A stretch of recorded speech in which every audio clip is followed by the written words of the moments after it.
Showtime! The Capital G show starts right now. What's up YouTube, Capital G here, talking about Vanity's Emptiness in this video and wondering if this card is slowly becoming like a semi-staple right now. So I was looking over the top 16 deck list from ARG Richmond, which was actually an event I had planned on attending until, well, I learned that Soul Charge was going to be a thing and that it would be legal for this event. Also, I couldn't get off of work. That's a whole nother story entirely. But what I found interesting is that Vanity's Emptiness was freaking everywhere. And I'm not just talking about sideboards. I mean, I'm talking Dose in the main deck. Like, literally 10 of the top 16 duelists main this card. And, you know, I really hate to jump to conclusions, but even the most skeptical duelists out there would have to acknowledge that this is a little too convenient to just be something that's random. I mean, people start playing Vanities and the Emptiness on an absurd level. This coincides with the release of Soul Charge, like, perfectly. Come on now, there's obviously a correlation between those things. And now that, you know, Soul Charge has been legal for a weekend of events, regionals, ARG, Richmond, whatever, and like 5 days on DN, I feel like personally I can speak on the card because I've tested it myself.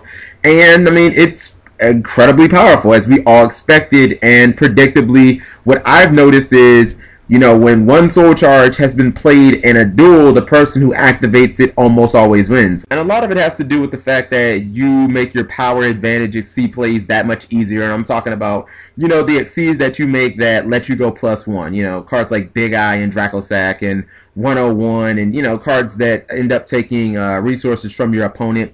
And this card made those plays a lot more safe. I mean, we all know that before you could easily give up your monsters on board and go for one of those advantageous Exceed plays, but then if you fell into, you know, a Solemn Warning or a Black Horn of Heaven, you were essentially fucked. But now you can go into those plays and know that even if your opponent does have that card to counter, you can just Soul Charge everything back and still be in the same position, actually a lot of times better position than where you were before you even attempted to play. And I've even played Soul Charge a couple of times against like Mythic Rulers, and I've, you know, gotten shit back like multiple Max C's. Like I remember one time I got Yamato, Mikazuki, and Turtle, and then I got like 2 Max C's just for the hell of it. Now it obviously goes without saying that Vanity's Emptiness is one of the incredible counters to Soul Charge, and pretty much outside of Warning, I can't really think of any other great blanket answers. I mean, Bottomless can miss some targets, and with Torrential, sure, you clear the board, but then you also lose some monsters, and then your opponent could have monsters like Linde that trigger. And I think that one of the reasons Emptiness is seeing so much play in addition to that is this game has moved so much to, you know, either summon a good, really hard to kill boss monster, things like Dracosac or Felgrand, Ophion, Abyss Gaios, or, you know, you make a pretty decent beater that's like near unkillable, a la Yamato with, you know, Crane or Honest in hand, and then you've got protection from Turtle and Hare in the graveyard. And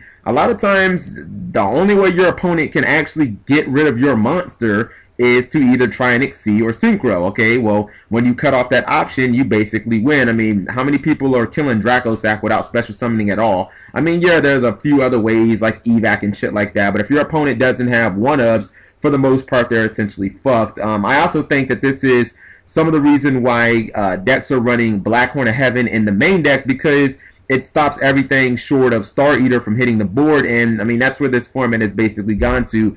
You get the big monster out, your opponent tries to counter, and then you chop their legs off, not allowing them to special summon their big monster, and then you win. Now, I'm a huge fan of Vanity Emptiness. I mean, the card in Boojins is absolutely nuts. I said it all the time with like no other background. It's like, okay, my opponent can't special. I can just keep dumping with Yamato. I can back it with a Crane, an Honest, Veiler, you know, my typical hand traps. And in the very rare event that I do actually need to special summon while having Vanity's Emptiness face up, I mean, in my version of Boojins, I can just flip over Royal Decree and then have at it. So even in a lot of other decks, though, that can't keep this card alive as long as something like Boojins can, you know, stopping your opponent's one attempt at that really big special summon, you know, where they're clearly trying to turn the tide of the duel. You know, they activate their Soul Charge, or they're trying to go for Megalo or Abyss Sphere, or, you know, something ridiculous like Rekindling.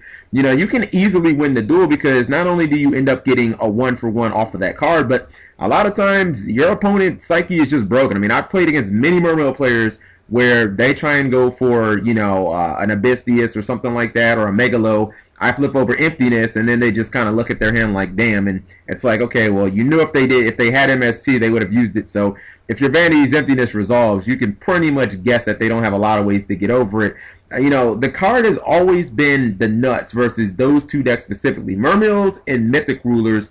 But now it seems like it's kind of becoming more viable to everything. You know, now that every deck has this pseudo rekindling that they're running, and I think off YCS. Off ARG Richmond, I think only 2 of the top 16 players didn't play Soul Charge in the main. With everybody having their own, you know, blanket rekindling, it seems like the card's much more viable in the main deck now. And it obviously goes without saying in certain decks, you know, like Infernity, where they can make Master Key Beetle and essentially put protection on the card from an MST or from popping itself, or in a deck like Bujin's where they can just layer on protection, and nothing ever needs to technically leave the field. All the effects happen in the hand. It's like this card can literally sit there the entire duel and just win you the game. And I mean, it can get kind of close to Royal Oppression, you know what I mean? So let me know what you guys think. I think that it's interesting to see how potent and how played Vanity's Emptiness has been with pretty much just the introduction of Soul Charge into the game, because I don't really remember anybody outside of, you know, some Bujin players playing this guy in the main deck, and now it's like, you know, everyone's playing Vanity's Emptiness. So thank you guys for watching as always. Subscribing makes life happy.